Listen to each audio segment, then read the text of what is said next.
Lungsod, ang Diyos ay papurihan, loobin ko't yaring buhay, dulot niyang kabutihan, patawad sa kasalanan, ay di dapat kalimutan.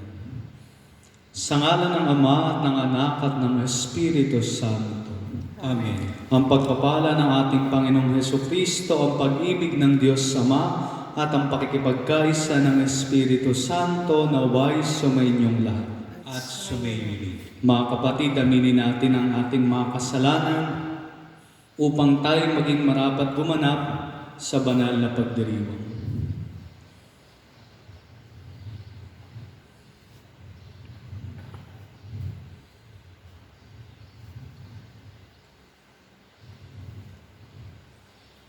Sabay-sabay natin dasalin, inaamin ko sa makapangyarihang Diyos at sa inyo mga kapatid na lubha akong nagkasala sa isip, sa salita at sa gawa at sa aking pagkukulang, kaya sinasamo ko sa mahal na Birheng Maria, sa lahat ng mga anghel at mga banal, at sa inyo mga kapatid na ako'y panalangin sa Panginoong ating Diyos.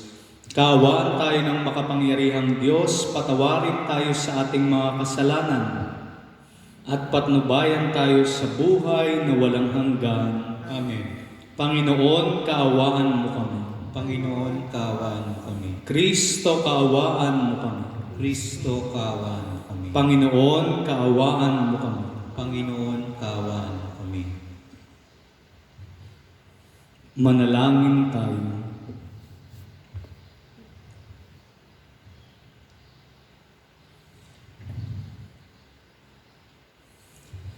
Ama naming makapangyarihan, sa masaya naming pagdiriwang sa 40 araw na paghahanda sa pagkabuhay at sa pakikinabang namin sa salo-salong banal ng paghahaing ipinagkamit namin ng katubusan, ikagalak nawa namin ang dulot nitong kabutihan sa pamagitan ni Hesukristo kasama ng Espiritu Santo magpas sa walang hanggan. Amen.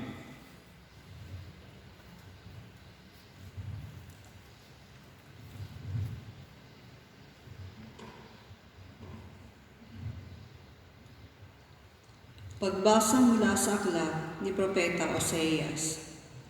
Hali kayo at tayo manumbalik sa Panginoon, pagkat ang nanakit ay siya rin magpapagaling.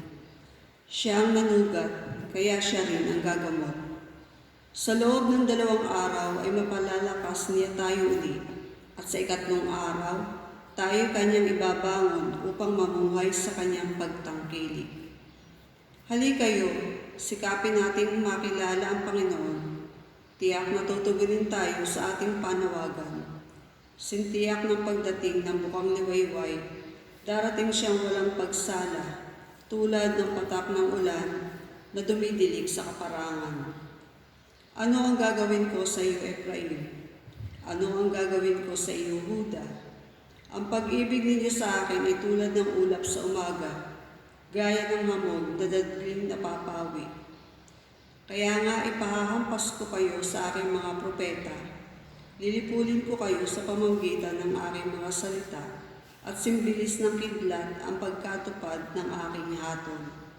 Sapagkat katapatan ang nais ko at hindi hain, at pagkakilala sa Diyos sa halip ng handog na susunugin, ang salita ng Diyos.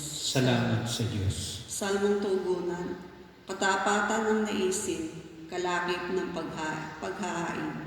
Katapatan ng naisin, kalakip ng paghahain. Ako'y kaawaan, o mahal kong Diyos, sang-ayon sa iyong kagandahang loob. Ang mga kasalanan ko'y iyong pawiin, ayon din sa iyong pag-ibig sa akin.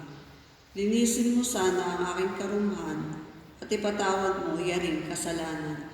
Katapatan ang naisin, kalakip ng paghahain. Hindi mo na nais ang mga paghandog. Sa haing sinunog, di ka nalulugod. Ang handog ko, o Diyos na karapat-dapat, ay ang pakumbabat pusong matapat. Katapatan ng naisin, kalakip ng paghahain. O Diyos, iyong kabagat, ang Siyon, yaong Jerusalem ay muling ibangon. At kung magkagayon ang handog na hain, 2 dinala sa dambana, torong susunugin, malugod na ito'y iyong tatanggapin. Katapatan ng naisin, kalakip ng paghahain.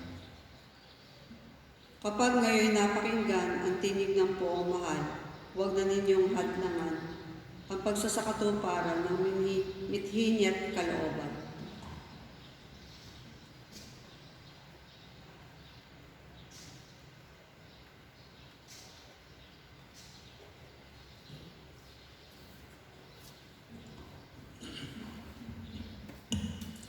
Sumainyo ang Panginoon. At sumainyo rin. Ang mabuting balita ng Panginoon ayon kay San Lucas. Papuri sa iyo, Panginoon. Noong panahong iyon, sinabi ni Jesus ang talinhagang ito sa mga taong ang tingin sa sarili matuwid at humahamak naman sa iba. May dalawang lalaking pumanhig sa templo upang manalangin. Ang isa'y Pariseo at ang isa na may publikano. Tumindig ang Pariseo at pabulong na nanalangin ng ganito: O Diyos, nagpapasalamat ako sa iyo pagkat hindi ako katulad ng iba, mga magnanakaw, mga magdaraya, mga mangangalunya, o kaya'y katulad ng publikanong ito. Makalawa akong nag-aayuno sa loob ng 1 linggo, nagbibigay ako ng 10 ng lahat kong kinikita. Samantala, ang publikano'y nakatayo sa malayo, hindi man lamang makatingin sa langit, kundi dinadagukan ang kanyang dibdib at sinasabi, O Diyos, mahabag po kayo sa akin na isang makasalanan. Sinasabi ko sa inyo, ang lalaking ito'y umuwing kinalulugdan ng Diyos, ngunit hindi ang isa. Sapagkat ang sino mang nagpapakataas ay ibababa, at ang nagpapakababa ay itataas.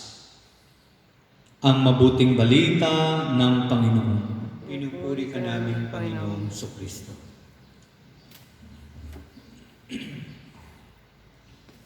Magandang umaga po sa ating lahat. Magandang umaga rin. Ngayon ay Sabado sa 3 linggo ng Kwaresma. Sapagkat ang sino mang nagpapakataas ay ibababa, at ang nagpapakababa ay itataas. Malinaw ang panawagan sa atin ni Jesus sa araw na ito. Inaanyayahan niya tayong magpakababa, lalo na sa kanyang harapan. Tulad ng ginawa ng publikano sa ating ebanghelyo. Bagamat makasalanan, natanggap niya ang kapatawaran at biyaya ng Diyos dahil sa kanyang pagpapakumbaba. At bakit ba natin kailangang magpakumbaba sa harapan ng Diyos? Simple lamang po ang dahilan. Sa hanay ng lahat ng umiiral ayon sa filosofiya, mayroon lamang 2 uri ng nilalang. Una, ang tinatawag nating necessary being, na walang anumang kailangan at kaya niyang umiral sa kanyang sarili lamang. Ikalawa, ang tinatawag nating contingent being. Ito naman ang mga nilalang na hindi kayang umiral sa kanilang sarili at sila ay lubhang nakadepende lamang sa necessary being. 2 uri lamang ng nilalang.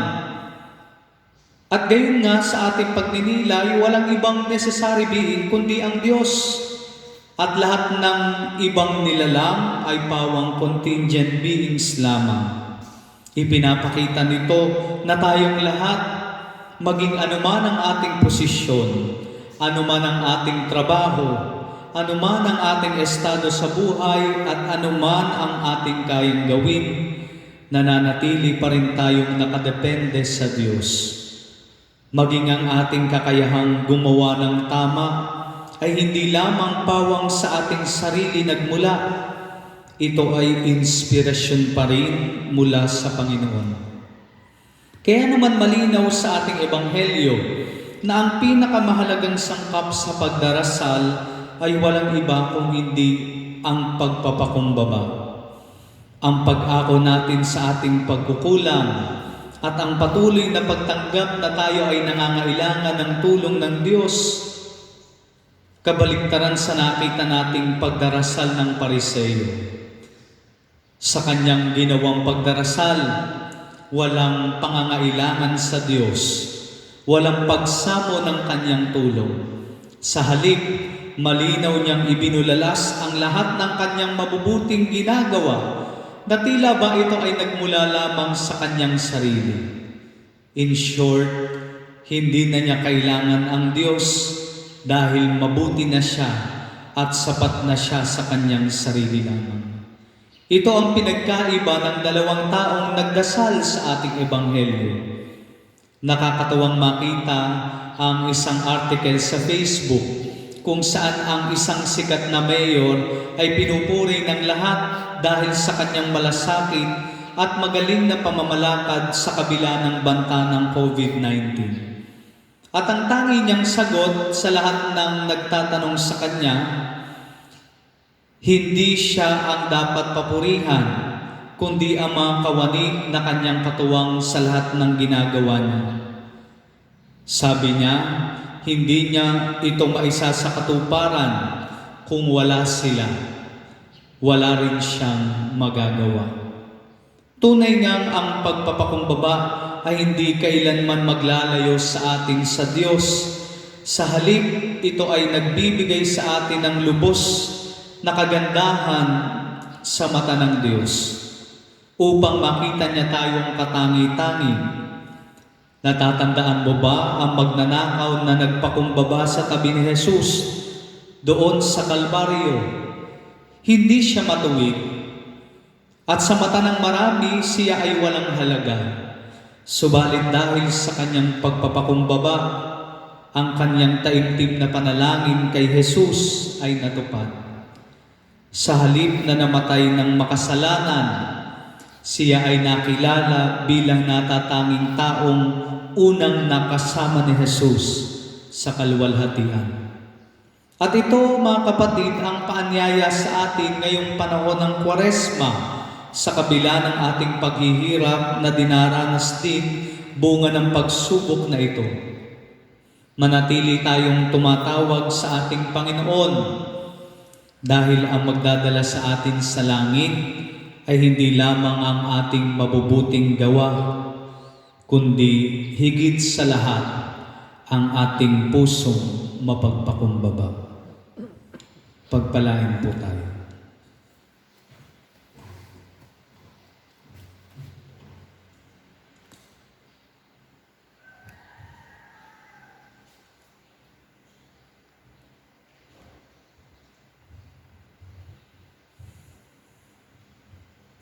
Oratio Imperata, Diyos Ama namin, lumalapit kami sa iyo para sa aming kahilingan na kami ay iyong proteksyonan laban sa COVID-19 na kumitil na ng maraming buhay at nakaapekto na sa sangkatauhan. Nananalangin kami para sa iyong biyaya, para sa mga taong inatasan na pag-aralan ang kalikasan at ang sanhi ng virus na ito. Gayon din, upang mapahinto ang patuloy nitong paglaganap. Gabayan mo po ang mga inatasang mga laga sa kalusugan na kanila nawang magampanan ang kanilang tungkulin ng buong husay at may malasakit. Gabayan mo po ang mga kawani ng pamahalaan at ang mga nasa pribadong institusyon sa kanilang paghanap ng lunas upang masugpo ang epidemyang ito. Ipinapanalangin namin ang lahat ng mga naapektuhan. Nawa ay ilumin mo po ang kanilang karamdaman. Ipagkaloob mo po nawa sa amin ang iyong biyaya upang kami ay patuloy na makagawa ng kabutihan para sa lahat at makatulong sa lahat ng mga nangangailangan. Ipinapanalangin po namin ito sa pamagitan ng aming Panginoong Hesukριστong iyong anak na nabubuhay at naghahari kasama mo at ng Espiritu Santo magpasawalang hanggan. Maria, aming ina at tulong ng mga Kristiyano, Panalangin mo kami. San Rafael, Arkanghel, Ipanalangin mo kami. San Roque, Panalangin mo kami. San Lorenzo Ruiz, Ipanalangin mo kami. San Pedro Calungsod. Ipanalangin mo kami.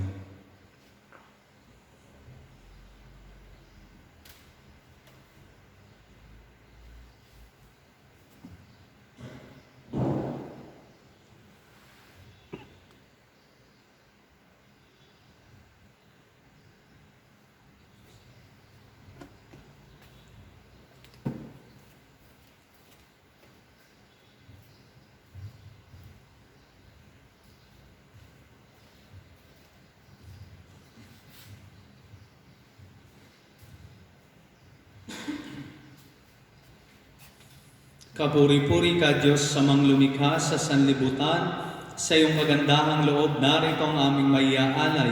Mula sa lupa at bunga ng aming paggawa, ang tinapay na ito para maging pagkain nagbibigay buhay. Kapuri-purihan po may kapal ngayon at kailan.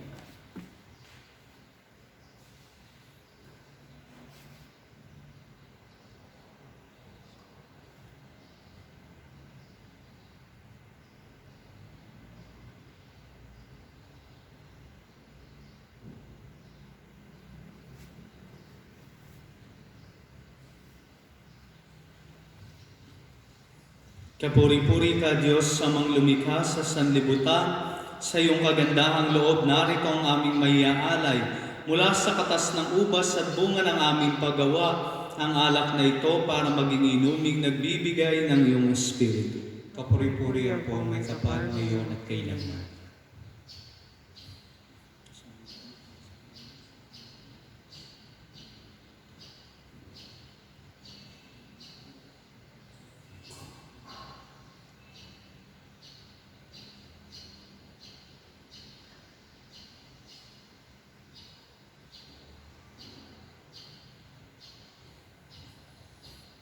Manalangin kayo mga kapatid upang ang paghahain natin ay kalugdan ng Diyos sa makapangyarihan. Tanggapin nawa ng Panginoon itong paghahain sa iyong mga kamay, sa kapurihan niya at karangalan sa ating kapakinabangan at sa buong sambayanan niyang banal. Ama naming lumikha sa iyong kagandahang loob, dinalisay mo kami upang sa iyo'y makadulog. Sa pagdiriwang na ito ng maringal na paghahandog, maihain nawa namin ang iyong ikinalulugod. Sa pamagitan ni Jesucristo, kasama ng Espiritu Santo, magpasawalang hanggan. Amen.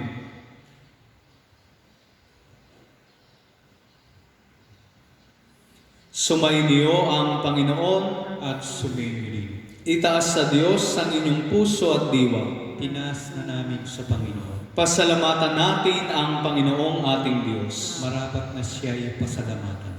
Ama naming makapangyarihan, tunay nga marapat na ikaw ay aming pasalamatan sa pamagitan ni Jesucristo na aming Panginoon. Sa pagbabakasakali mong kami bubuti, isinugo mo si Jesucristo upang pangunahan kami. Bilang pagsunod sa iyong atas na bigay, ipinahayag ng iyong anak ang iyong kalooban na ang mga apitdukha ay kanyang damayan. Ngayon ay iyong inihahandog ang pagkakataong aming maisaloob ang kanyang ganap na kusang paglilingkod upang sa iyo'y lagi kaming makasunod. Kaya kaysa ng mga anghel na nagsisiawit ng papuri sa iyo nang walang humpay sa kalangitan, kami nagbubunyi sa iyong kadakilaan. Santo, Santo, Santong Panginoong Diyos na makapangyarihan, napupuno ang langit at lupa ng kadakilaan mo. O sana sa kaitaasan, pinagpala na paririto sa ngalan ng Panginoon, o sana sa kaitaasan. Ama naming banal, ikaw ang bukal ng tanang kabanalan, kaya't sa pamagitan ng iyong Espiritu, gawin mong banal ang mga kaloob na ito upang para sa aming maging katawan at dugo ng aming Panginoong Hesukristo. Bago niya pinagtiis ang kusang loob na maging handog, hinawakan niya ang tinapay. Pinasalamatan kaniya, pinaghati-hati niya iyon, iniabot sa kanyang mga alagad at sinabi, "Tanggapin ninyong lahat ito at kanin. Ito ang aking katawan na ihahandog para sa inyo.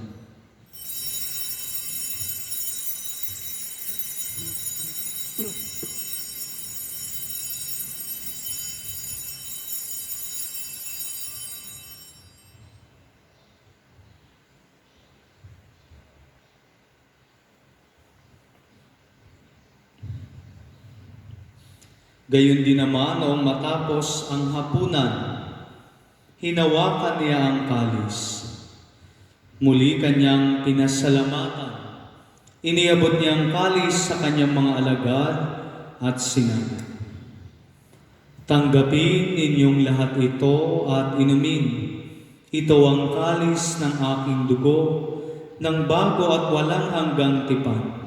Ang aking dugo na ibubuhos para sa inyo at para sa lahat, sa ikapagpapatawad ng mga kasalanan. Gawin ninyo ito sa pag-alaala sa akin."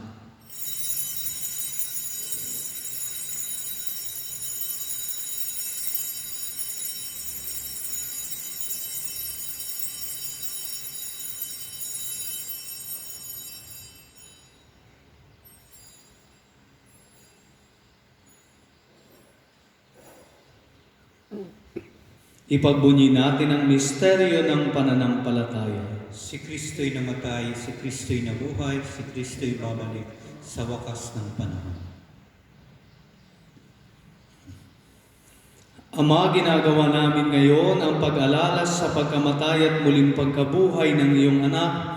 Kaya tiniaalay namin sa iyo ang tinapay na nagbibigay buhay at ang kalis na nagkakaloob ng kaligtasan. Kami nagpapasalamat dahil kami iyong minarapat na tumayo sa harap mo para maglingkod sa iyo. Isinasamo namin kami magsasalo-salo sa katawan at dugo ni Kristo ay mabuklod sa pagkakaisa sa pamagitan ng Espiritu Santo. Ama, lingapin mo ang iyong simbahang laganap sa buong daigdig. Puspusin mo kami sa pag-ibig kaysa ni Francisco na aming Papa, ni Buenaventura na aming Obispo at ng Tanang Kaparian.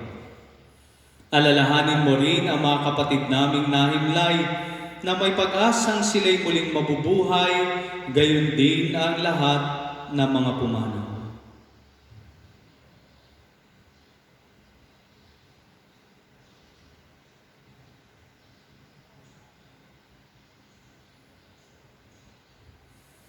Kaawaan mo sila at patuloyin sa iyong kaliwanagan. Kaawaan mo at pagindapating kaming lahat na makasalo sa iyong buhay na walang wakas. Kaysa ng mahal na Birheng Maria, ang Ina ng Diyos. Kaysa ni San Jose ang kanyang kalinis-linisang esposo. Kaysa ng mga apostol ni San Santiago na ating patron at ng lahat ng mga banal na namuhay dito sa daigdig ng kalugod-lugod sa iyo. May pagdiwang nawa namin ang pagpupuri sa ikararangal mo sa pamagitan ng iyong anak na aming Panginoong Hesukristo.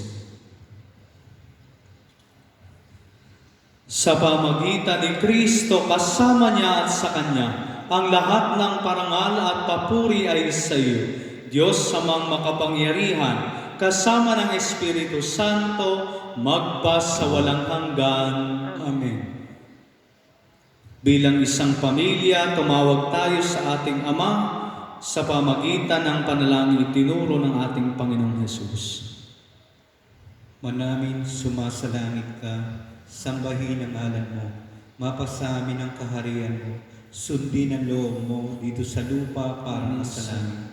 Bigyan mo kami ngayon ng aming kakanin sa araw-araw, at patawarin mo kami sa aming masala, para napapatawad namin sa nagkakasala sa amin, at huwag mo kaming ipahintulot sa tukso, at ihigyan mo kami sa lahat ng masama.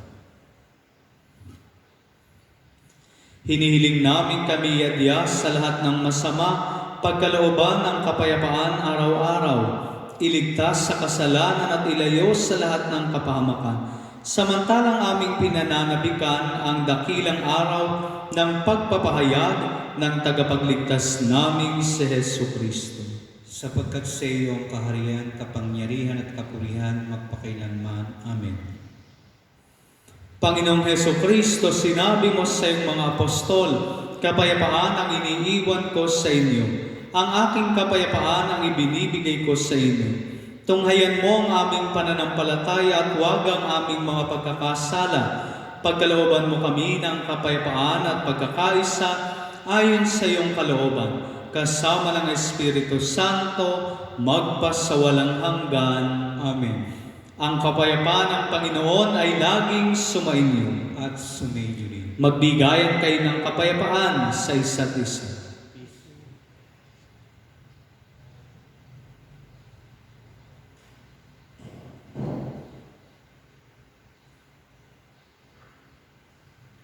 Kordero ng Diyos, nag-aalis ng mga kasalanan sa libutan, maawa ka sa amin.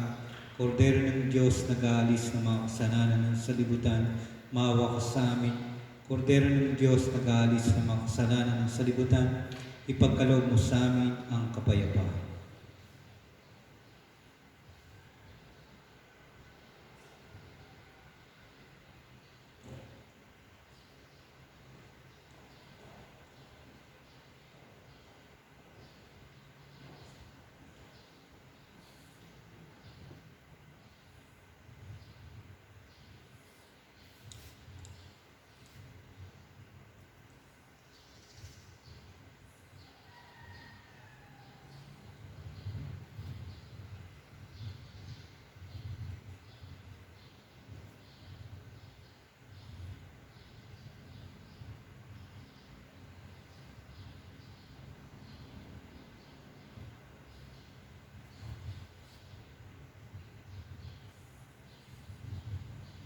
Ito ang kordero ng Diyos, ito ang nag-aalis na mga kasalanan ng sanlibutan. Mapalad ang mga inanyayahan sa kanyang tingin.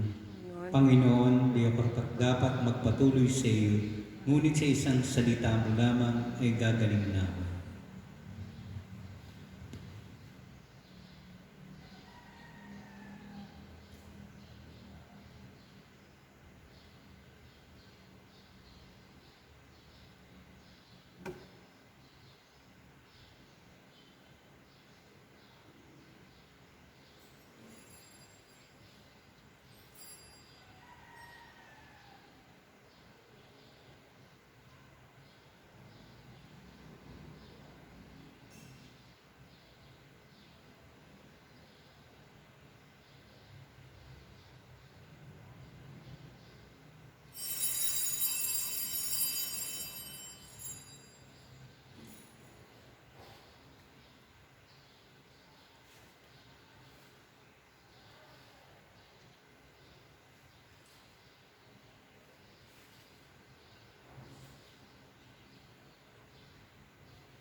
Manalangin tayo.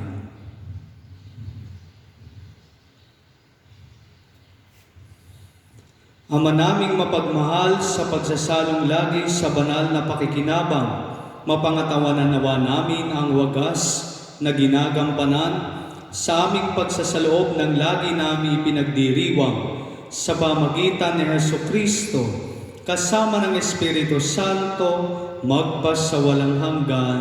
Amen. Sumainyo ang Panginoon At sumainyo rin. at naway pagpalain kayo ng ating dakila at makapangyarihang Diyos, Ama at Anak at Espiritu Santo. Amen. Ang misa ay naialay na. Humayo kayo sa kapayapaan ni Kristo. Salamat sa Diyos.